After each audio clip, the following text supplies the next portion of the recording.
Hello everyone, I Shivam Agarwal, Assistant Professor of BCom Department. I welcome you all in the lecture series of Information System Management. Now we are on the unit second of our course, that is the database concepts, and in this lecture we have studied about the integrity constraint and normalization. So these are the properties of database normalization. With the help of normalization we can reduce the redundant data in the databases.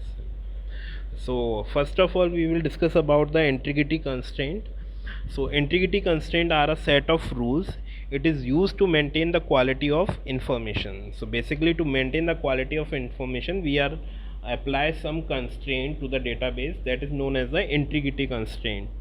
Integrity constraint ensures that the data insertion, updation and other processes have to perform in such a way that data integrity is not affected. Basically the point is that we have to make a constraint so that if I have to insert any data, update any data, modify, so that's in a manner the integrity of the data will be maintained. Thus the integrity constraint is used to guard against accidental damage to the database. There are four types of integrity constraint. One is the domain constraint, second one is the entity integrity constraint, third one is the referential integrity constraint, and fourth one is the key constraint. So the first one is the domain constraint. Domain constraint can be defined as the definition of valid set of values of an attribute. The data type of domain includes string, character, integer, time, date, currency, etc. The value of attribute must be available in the corresponding domain. So suppose that if I am going to the for example we are making a table that is consists of id, name, semester and age.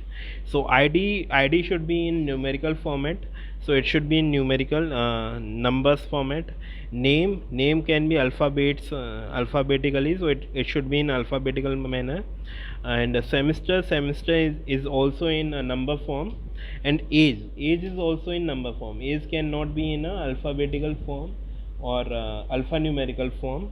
So we have defined that age is in the numerical form, integer form. So we can say that in the last entry of this table 1004 Morgan, semester 8th, and age is A. So we are putting the value of age A, so that is not allowed it because age is a integer constraint and we have applied this constraint to the database. So it will show the message not allowed because age is an integer attribute. So that is known as a domain constraint. Another one is the entity integrity constraint. So the entity integrity constraint states that the primary key value can't be null. So this is because the primary key value is used to identify individual rows in a relation, and if the primary key has a null value then we can't identify these rows.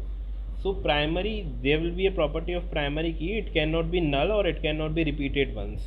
There will be no two same values in a primary key attribute. So in this we are seeing a table is consist of employee id, employee name and salary.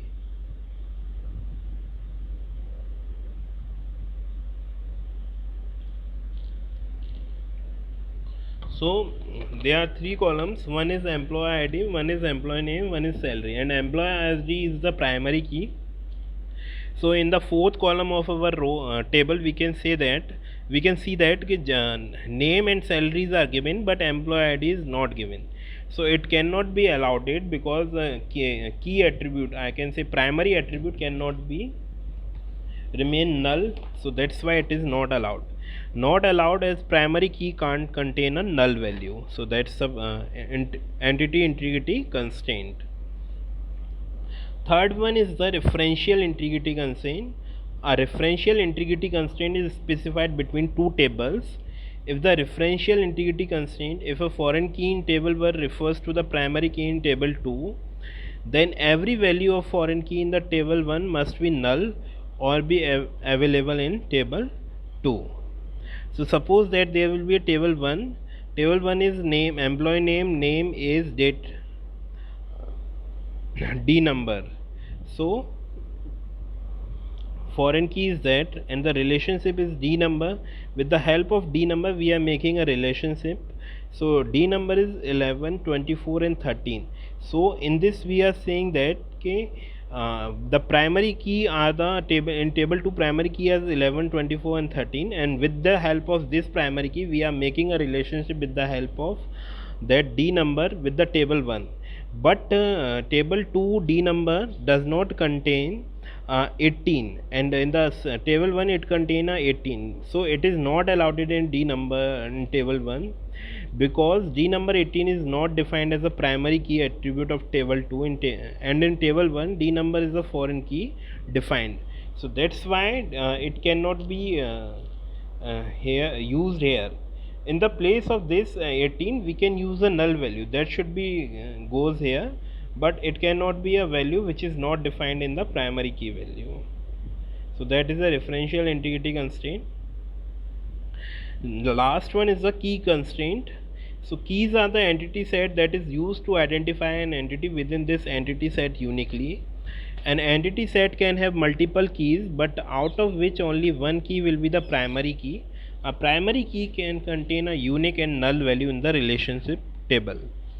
So key constraint is that ID is, in the table we can see that ID is a primary key, name, semester and age, and we can see here the ID is repeated twice, 1002 is repeated twice, so that is not allowed because primary key cannot be assigned, a single primary key cannot be assigned to two peoples, so that's why it is not allowed.